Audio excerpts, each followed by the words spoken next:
Hi guys, welcome back to my channel. It's your girl Ashley and I'm working with another video. So in today's video, I'll be talking about how you can get a distinction in your CXC subjects in 2023. Like, to be honest, it's quite simple and straightforward, and in this video I'll be explaining exactly what you need to do in order to secure those distinctions or secure those ones in your CXC exams this year. Right? So if you're interested in this topic, don't forget to like, comment, share, and subscribe. And let's get right into it. Alright, so in this video I'll literally be talking about just three stuff, just three things, and that's it. So the first one is I'll be talking about your SBA. Then two, I'll be talking about the paper one component of the exam, and then I'll be talking about the paper two. So literally, that's literally how you get your grade in CXC, right? Your SBA, your paper one, your paper two. So I'll be going through each of them one at a time, just to allow you guys to get an understanding of how the SBA, the paper one, and the paper two, how they combine or how they affect your grade. Alright, so let's start with the SBA. So with the SBA, basically, literally your SBA is like the coursework for your subject or for your exam, basically, right? And so you need to complete your SBA before going into the exam. And teachers usually say, you know what, once you get a good SBA grade, you're halfway there or something like that. They love to say that. So your SBA is like coursework. And so if you want to get a 1 or you want to get that distinction in CXC, why not try to get full marks on your SBA, right? Because say you're going to the exam, you mess up a little bit on one of the papers, your coursework literally can help make that up. And so depending on the CXC subject, the SBA has a different weighting. I know for CXC mathematics, CSEC math, that the SBA is worth 20, right? I'm not sure about like all the other subjects, but I know for CXC math, the SBA is worth 20. That is 20 out of 100 right there. And so that's how it contributes to your grade. Some people might say, alright, it's just 20%, 20% don't mean nothing to me. Like, may have the whole other 80 to get in the exam. Guess what? The truth is that sometimes we do mess up, and listen to me, it better you're going there with full marks. Going to the exam with full marks and nobody said 20 not mean nothing to you. Do your best on your SBA. Do your best on your SBA, literally. And so SBA is like coursework, it's a project. If it's a science subject, it's your labs. Yeah, that's basically it, but it does contribute around 20% of your overall grade, right? So that is literally your SBA. You need to do well in your SBA because it really puts you, I don't know, like, it gives you confidence. You see, when you're going into the exam and you know that I already have a good SBA grade, it motivates you more and it lets you know that, listen, we are coming to the exam with full marks or close to full marks. Literally, I have done well there, I can do well in the exam. And another reason to why the SBA is also good is that if you mess up in the exam, you know that 1 mark can probably literally cost you a grade 1, you know that. Like, literally, because you messed up one thing on that paper, you end up with a grade 2 and you feel sorry for yourself, or a grade 3, or you end up fail. Literally, that 1 mark can make the difference. So you mess up a little section for the exam, and you know what, your SBA grade make that up and you still get your 1, right? Literally. So your SBA grade does matter, people. Your SBA grade does matter and it does contribute to your overall grade. So it better you try get you better literally just try to get your best grade going into the exam, because like, it puts you, I don't know, it motivates you. And if you mess up, it literally can save your grade. It can save you the grade 1, so you don't end up with a grade 2, or you don't end up with a grade 3, or you don't end up failing. Like, your SBA grade is important, Please do not rush your SBAs and just do it chaka chaka and make the teacher give you a low grade. It's best to try to get like between a 18. Like if it's, for example, the math SBA I said is 20, like try to get like a 18, 19, 20, like within that range. No, like if I get 17, it's not bad enough, but just always aim for the best, right? Before I even move on from the SBA, you know that the SBA is kind of like free marks, you know that, right? Your SBA is like free marks before you're going to the exam. So why not do well from before reaching the exam? Get your free marks, literally get your free marks from the SBA. And it's literally leading me into me talking about paper one. You see, paper one is kind of free marks as well. You see, CSEC loves to repeat questions. Like when I was in grade 10 and I was doing my CXC exams, and people used to say, you know that CXC repeat questions and the questions repeat every year. To be honest, I never really believe. Like, it's my first time doing CXC exams, and you know them said don't take ERC and those stuff like that. So me I say, you know what, me don't know if CXC really repeat these questions. Like, me want to go into the exam and find out for myself whether or not CXC actually repeat questions. And so in grade 10, when I had did social studies, right? Social studies in grade 10. And literally, when we said 60 questions upon that paper, and me did see 58 of those 60 questions. I saw 58 out of the 60 questions before. So you know, see your girl get a grade 1. I kind of not understand what happened when I never get the distinction, but I saw 58 out of that 60 questions. So you see, when we're going to the exam, and I'm not gonna lie, like, I walked out of that CXC paper 1, like the social studies paper 1, knowing that me get a 1. Me know that me get a 1. Like, me not fear pray or me not fear do not. Me sure about the 1. Because I tell you, I saw all of those questions before. Literally, do past papers. The paper one questions, they repeat like crazy. Them aga repeat, they always repeat. They've been repeating since way come back till now. So I did my CXC exams in what, when I was in grade 10, and I did exams in grade 11. So you know, so that me in a better place, because like when me in grade 11 now, me say, you know what, I know that questions for the paper 1 are going to repeat, because they always do. So what do you think me do? I prep for the paper 1. Listen to me. You can literally, I think that for the paper 1, you don't have to know nothing. You don't have to know anything for the paper 1. Literally, you don't have to know anything.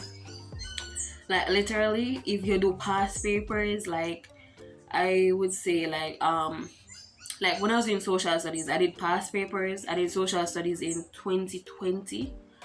And so I did past papers from like 2011 to 2019. That's about 9 years.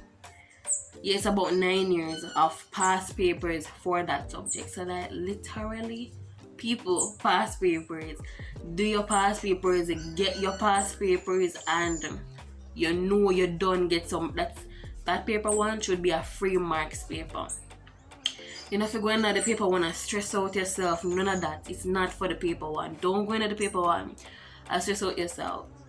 Literally, you're not even have sense to do the paper 1. You know what I'm saying? If you do the past papers, if you do the past paper questions for paper 1, paper 1 is always multiple choice. Just get a hold of the past papers. Literally on YouTube, like for social studies, where I got past papers was from the YouTube channel Social Studies with Suarez. I think that's how his name is pronounced.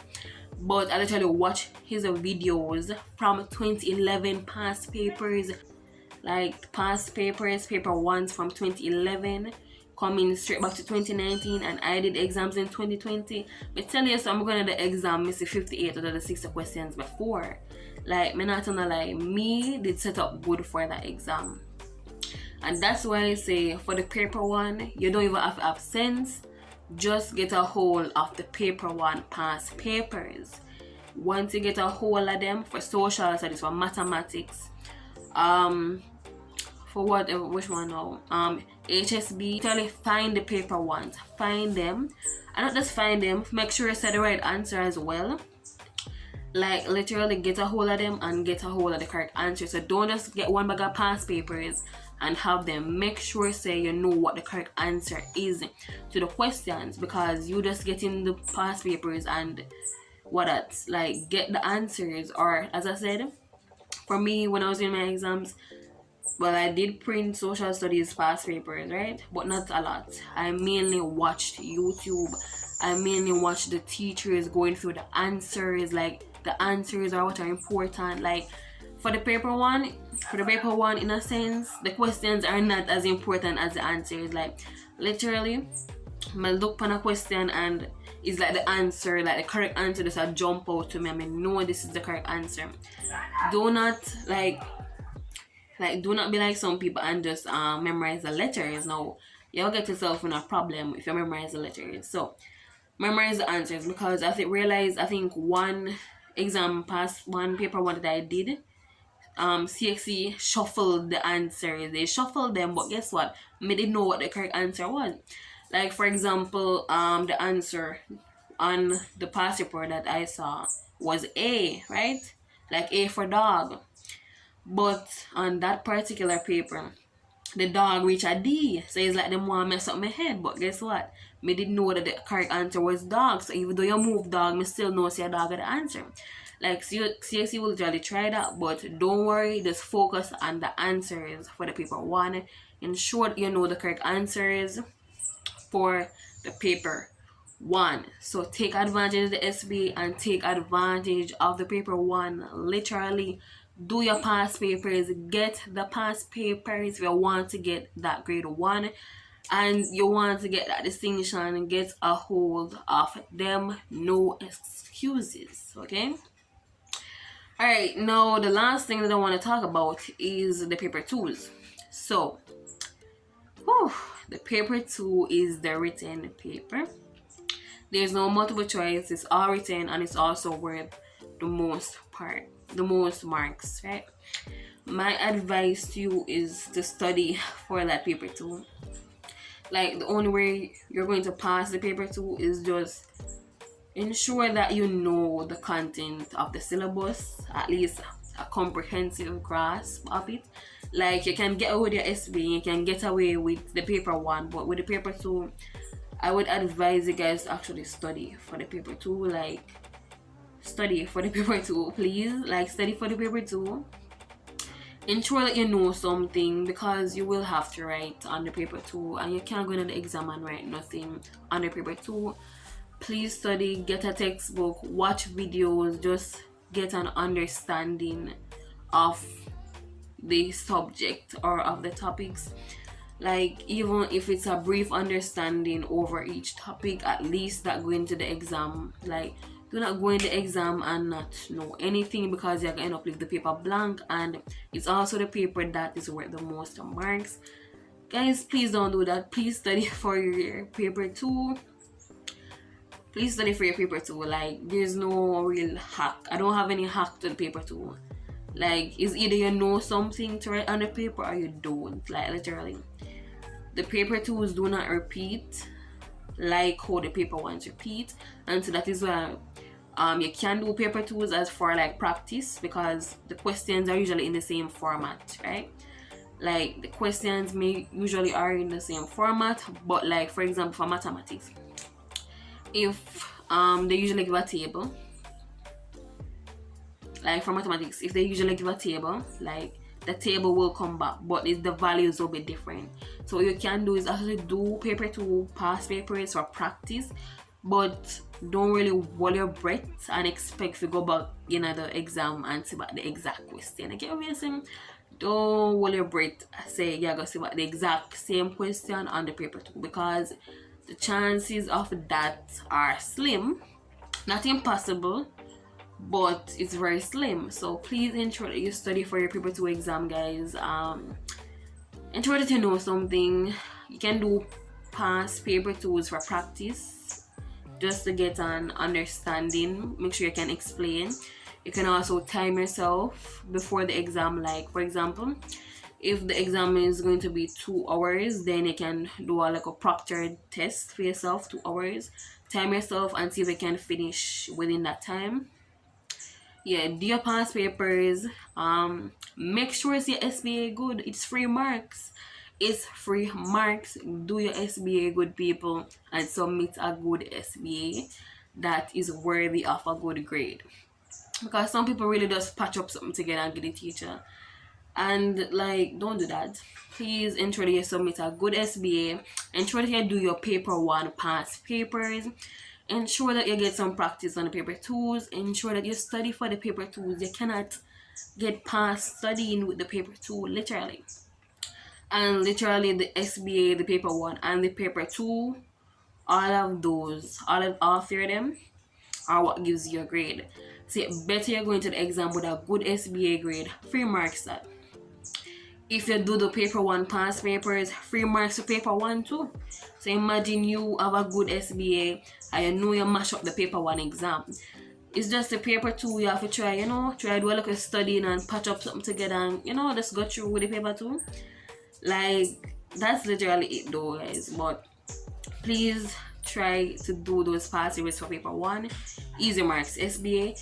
Easy marks. Paper 2, please do some studying. You can practice some questions or whatever, but please actually prepare for your paper 2.